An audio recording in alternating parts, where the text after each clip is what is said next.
নতুন বছর নতুন সাজ। সবার প্রথম আপনাদের সকলকে অ্যাডভান্স হ্যাপি নিউ ইয়ার। নতুন বছরের সাথে ভুরি ভোজটা তো বেজায় জমবে। সঙ্গে যদি থাকে এই রকম দই, দোকানের মতো পারফেক্ট দই বাড়িতেই তৈরি করে ফেলুন আর বাড়িতে সকলের মুখে হাসি ফোটান। আর আজকের এই দইটা দোকানের কিনে আনা দইকেও হার মানাবে। সবার প্রথম গ্যাস অন করে কড়া বসিয়ে দিলাম, তাতে দিয়ে দিলাম পরিমাণ মতো চিনি। আপনারা যে যেমন মিষ্টি পছন্দ করবেন সেই হিসাবে চিনিটা দেবেন। আমি এখানে মেজারমেন্ট কাপের 1.5 বাটি চিনি দিলাম।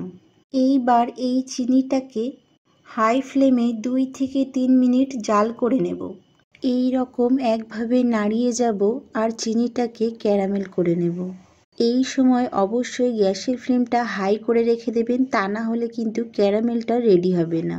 চিনিটাকে এইভাবে ক্যারামেল করার একটাই কারণ, আমরা যে দইটা বসাবো তাতে একটা হালকা কালার আনার জন্য। অনেক সময় দেখবেন বাজার থেকে কিনে আনা হয় এক রকমের দই, সেটা সাদা, আর এক রকমের দই হয় সেটা একটু লালচে কালার। আর ঠিক এই রকম লালচে কালার একটু আনার জন্যেই এই চিনিটাকে ক্যারামেল করে নিলে দইয়ের মধ্যে ওই কালারটা চলে আসবে।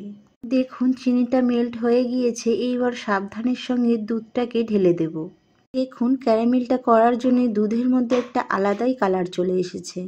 এই সময় দুধটা খুব বেশি গরম না আবার খুব ঠান্ডাও না, এই অবস্থাতে অ্যাড করলাম পাউডার মিল্ক।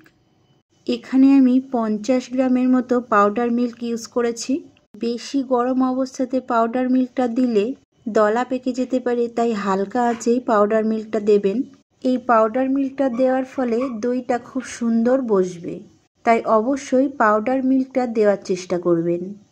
এইবার এই সবগুলোকে খুব ভালো করে মিক্স করব, আরও 5 মিনিট জাল করে নেব। এতে করে দুধটা একটু ঘন হয়ে যাবে আর একটু কমে আসবে, তবে খুব বেশি ঘন করতে যাবেন না। দই বসানোর জন্যে দুধ বেশি ঘন করার প্রয়োজন হয় না। বেশ 4 থেকে 5 মিনিট এইভাবে ফুটতে দেব। আর বন্ধুরা, ভিডিওটা যদি ভালো লেগে থাকে লাইক, কমেন্ট ও শেয়ার করতে ভুলবেন না। আপনাদের একটা লাইক আমাকে অনেক অনেক উৎসাহিত করে। ওদিকে দুধটা ফুটছে আর এদিকে আমি টক দইটাকে ফাটিয়ে নেব। এখানে আমি 150 গ্রাম মতো টক দই নিয়েছি। এই দইটা আগে থেকেই জল ঝরিয়ে রেখে তারপর ইউজ করছি। খুব ভালো করে এইভাবে ফাটিয়ে নেব। দেখুন ঠিক এইভাবে, যাতে করে এই দইয়ের মধ্যে একটু গুটলি না থাকে।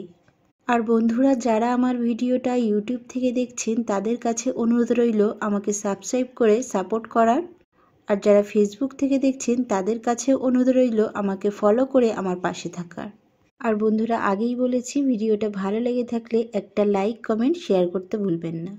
আর বন্ধুরা দেখুন এদিকে দুধটাও ফুটে অনেকটাই কমে এসেছে। এই অবস্থাতে গ্যাসের ফ্লেম অফ করে দিয়ে এইবার এটাকে ঠান্ডা করে নেব।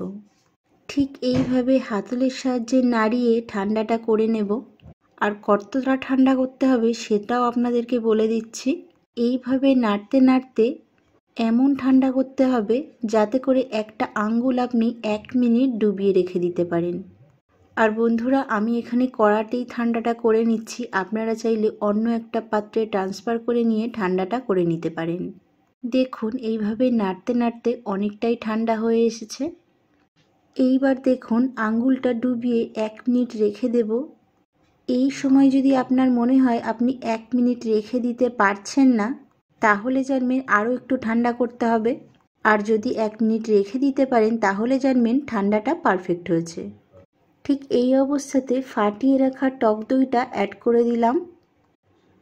এইবার খুব ভালো করে এই দইয়ের সঙ্গে মিক্স করব। এই সময় খুব ভালো করে মিক্সটা করবেন, তা না হলে টক দইগুলো উপরে ভাসতে থাকবে, সেটা দেখতেও ভালো লাগবে না আর খেতেও ভালো লাগবে না। তাই ঠিক আমি যেভাবে মিক্স করছি এইভাবেই মিক্স করবেন। আর বন্ধুরা, এইভাবে মিক্স করার ফলে দেখুন উপরে কেমন ঝাগ আসছে। মিষ্টির দোকানের হাঁড়িতে দেখবেন আপনারা দইয়ের উপরে ঠিক এই রকম ঝাগ থাকে। দেখুন খুব ভালো করে মিক্স করা হয়ে গিয়েছে। এইবার আপনারা চাইলে মাটির হাঁড়িতেও দইটা বসাতে পারেন। আমি এখানে আজকে আপনাদেরকে মাটির হাঁড়িতে দই বসানো দেখাবো না, এই যে কাপগুলো দেখতে পাচ্ছেন, এতেই আপনাদেরকে দই বসানো দেখাবো। মাটির হাঁড়ি ছাড়াও যে পারফেক্টভাবে দই বসানো যায় সেটাই আপনাদেরকে দেখিয়ে দেব। মিষ্টির দোকানের হাঁড়িতে যেমন ঝাঁক থাকে, কাপের উপরেও ঠিক সেই রকম ঝাঁক দেখতে পাবেন। বন্ধুরা, আমার টিপস আর ট্রিক্সগুলো ফলো করুন, আপনাদেরও ঠিক পারফেক্টভাবে দই তৈরি হয়ে যাবে। এইবার সব কাপগুলোকে একে একে আমি ভর্তি করে দেব এইভাবে। আর বন্ধুরা, আজকের এই দইটা আমি মাইক্রো ওভেনে বসাবো, তার জন্যে আগে থেকেই 180 ডিগ্রিতে প্রিহিট করে রেখেছিলাম। তাই ওদিকে আমার মাইক্রো ওভেনটা প্রিহিট হচ্ছে আর এদিকে আমি কাপগুলোতে দুধের এই মিশ্রণটা দিয়ে রেডি করে নেব। সব কাপগুলো আমার রেডি হয়ে গিয়েছে। এইবার বাকিটা এই কাঁচের পাত্রে দিয়ে দিলাম। সবগুলো আমার রেডি হয়ে গিয়েছে। এইবার আমি এই কাঁচের পাত্রটাকে ঢেকে দেব। মাইক্রো ওভেনে যেহেতু আমি দইটা বসাচ্ছি, ঢেকে না দিলেও চলবে, তাই শুধু এই বড় পাত্রটা ঢেকে দিচ্ছি, এই কাপগুলোকে ঢাকছি না। আপনারা চাইলে ঢেকে দিতে পারেন। এইবার একে একে মাইক্রো ওভেনের মধ্যে সবগুলো দিয়ে দিলাম আর ডালাটা বন্ধ করে 6 থেকে 7 ঘন্টা অপেক্ষা করব। আপনাদের হাতে যদি সময় থাকে সেক্ষেত্রে সারা রাত রেখে দিতে পারেন। 6 থেকে 7 ঘন্টা পর ফিরে আসলাম।